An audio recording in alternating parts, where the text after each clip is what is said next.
Dando continuidade ao nosso estudo de química, vamos falar um pouco a respeito de elemento químico. O que é o elemento químico?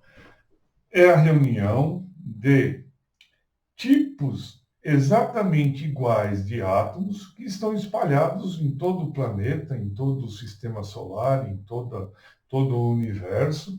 Você vai ter um determinado tipo de átomo que contém determinadas quantidades definidas de partículas, prótons, nêutrons e elétrons. A esse grupo você vai denominar elemento químico. Veja, o elemento químico, então, é constituído de átomos iguais, átomos do mesmo tipo. E ele vai receber um nome e um símbolo. Um nome para o elemento e um símbolo para ficar mais fácil para trabalhar. Tá? Hoje, esses nomes e símbolos já estão todos arrumados, definidos na tabela periódica, né? Veja, mas essa tabela, ela também mudou ao longo da história. Hoje, não há uma mudança radical na tabela periódica, mas já houve. Tá? Então, veja, todos os nomes e símbolos estão alocados na tabela periódica, juntamente com uma série de propriedades que a gente vai ver mais para frente. Mas veja, hoje o que eu quero estabelecer é o seguinte: existe uma característica chamada número atômico, que é simbolizado pela letra maiúscula Z. E o que significa número atômico? É a quantidade de prótons que eu tenho lá no núcleo. Isso caracteriza o número atômico.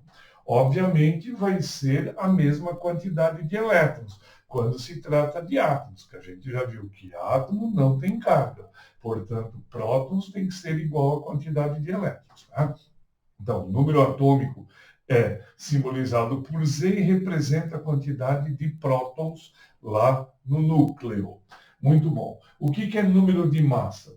Número de massa é simbolizado por A maiúsculo. Tá?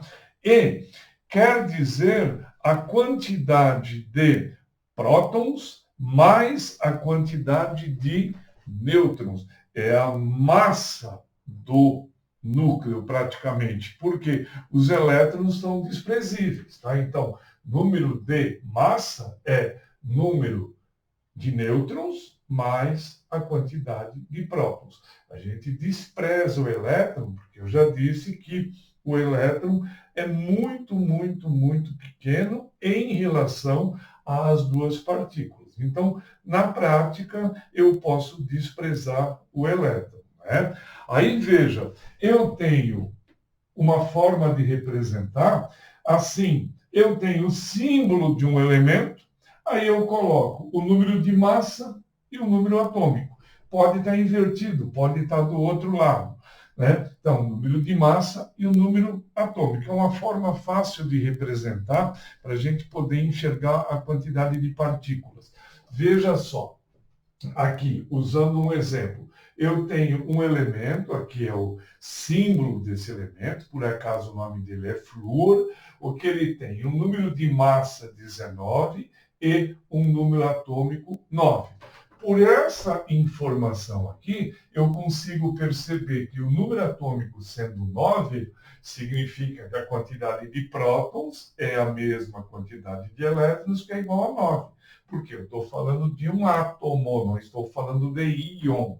Tá? Átomo, a carga efetiva é 0.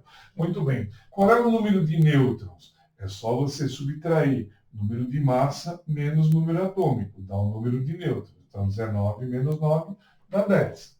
Um outro exemplo, eu tenho um elemento químico chamado ferro, cujo símbolo é Fe.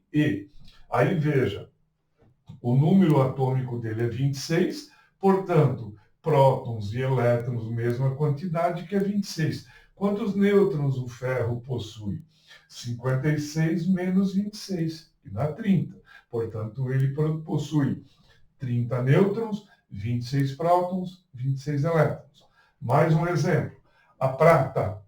Veja, 47 é o número atômico, 108 é o número de massa. Então, 47 são os prótons ou os elétrons, o número de 47. E a quantidade de nêutrons? Basta tirar 108 menos 47, 61. Então, tem 61 nêutrons no átomo de prata. Em cima disso, aparece alguma característica muito interessante para se avaliar no tocante aos átomos. Veja, primeira coisa, o que é um isótopo? Isótopo é um átomo comparado com outro átomo que possui o mesmo número atômico, tá? E número de massa diferente. Então, se você comparar dois átomos cujos números atômicos são os mesmos e o número de massa diferente, você está diante de isótopos. Exemplo.